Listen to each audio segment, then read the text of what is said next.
selamat datang kembali di pembahasan mendalam kita. Kali ini kita fokus ke bab 11 dari Secrets of Productive People. Judulnya ini cukup bikin penasaran ya. Kegagalan adalah teman Anda.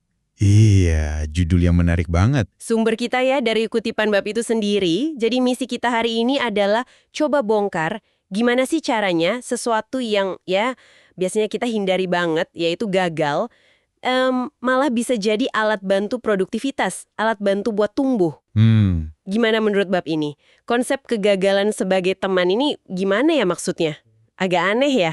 Memang kedengarannya agak kontraintuitif gitu ya. Tapi bab ini ngajak kita lihat kegagalan itu bukan cuma hasil akhir. Bukan cuma, wah gagal. Tapi lebih ke, potensi sebuah hubungan. Hubungan? Maksudnya? Buruk yang malah ngejatuhin kita.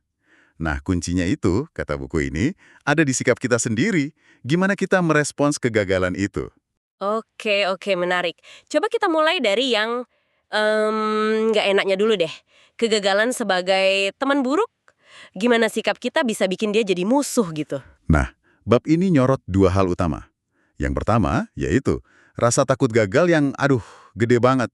Saking takutnya, kita jadi kaku, nggak berani ambil risiko, nggak berani coba cara baru. Pokoknya main aman terus. Terus, apa dampaknya? Ironisnya, hidup yang terlalu dibatasi rasa takut itu, yaitu sendiri udah sebuah bentuk kegagalan kan? Gagal berkembang, gagal mencoba, kalah sebelum perang istilahnya. Ah, iya. Kebayang? Terus, jebakan kedua apa? Katanya ada 2 tadi. Kemungkinan gagal. Bisa jadi karena mikir, positive thinking aja terus, tapi kebablasan. Atau mungkin karena pernah sukses sebelumnya ya, jadi merasa nggak mungkin gagal lagi gitu. Bisa jadi, merasa, wah saya nggak terkalahkan nih. Nah, akibatnya apa? Optimisme yang nggak realistis, persiapan jadi kurang mateng. Sama-sama bahaya kan ujung-ujungnya. Paham.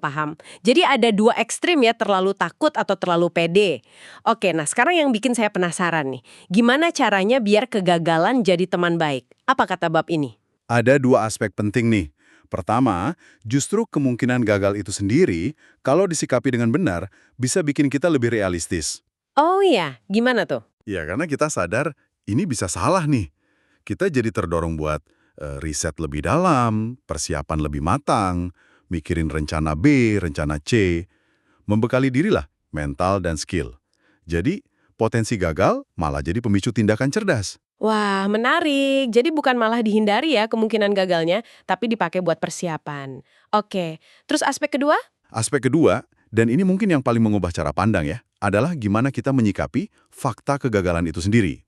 Maksudnya, pas beneran kejadian gagalnya. Nah, ini nih yang sering susah. Betul. Kuncinya itu mau mengakui, oke, ini nggak berhasil. Mungkin ada salah saya di sini atau salah kami. Dan yang paling penting, belajar dari situ. Pertanyaan kuncinya jadi, oke, apa nih yang bisa saya atau kami lakuin beda biar lebih baik lain kali? Jadi bukan sekedar, aduh, sial banget gagal gitu ya. Tapi lebih ke analisis ya. Tepat, gagalnya jadi data. Jadi umpan balik, bukan jadi vonis akhir. Ini nyambung banget sama konsep growth mindset atau pola pikir bertumbuh. Ah iya, bab ini juga nyinggung itu kan. Fokusnya bukan jadi yang terbaik secara instan, tapi jadi yang paling berkembang. Orang produktif itu katanya nggak gampang nyerah sama kesulitan awal. Betul, mereka percaya sama proses. Latihan, perbaikan terus-menerus, itu yang penting.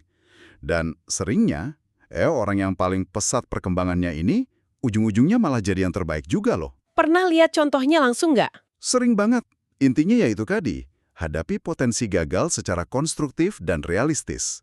Lakukan riset, timbang pilihan, belajar skill baru kalau perlu, bukan soal positif atau negatif thinking doang, tapi realistic thinking. Jadi realistis itu kuncinya ya? Jangan cuma disesali atau cari kambing hitam, selidiki penyebabnya, jujur sama diri sendiri, biar nggak keulang lagi kesalahan yang sama.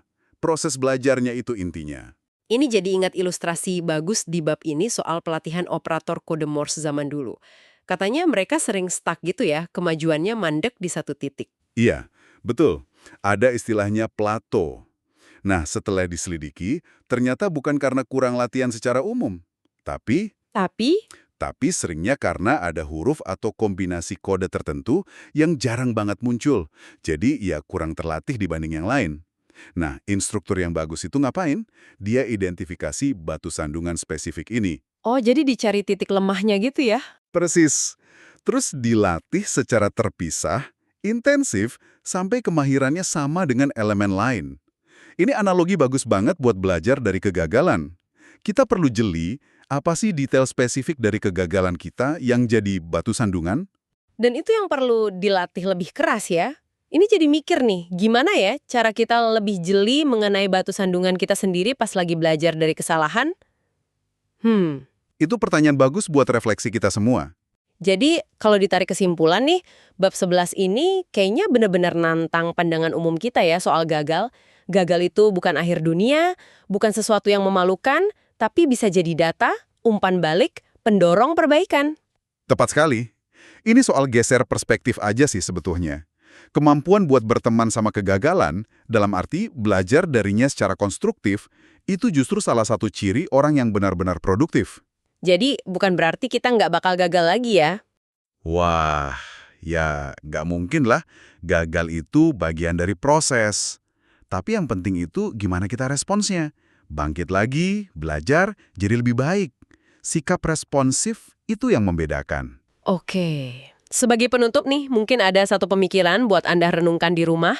Selain nanya apa yang bisa saya perbaiki setelah gagal, gimana kalau kita coba lebih proaktif dikit? Gimana tuh maksudnya? Mungkin sengaja gitu menciptakan kegagalan kecil yang aman pas lagi latihan atau ngerjain proyek, mirip operator Morse tadi. Sengaja fokus ke bagian yang susah banget untuk mempercepat belajarnya.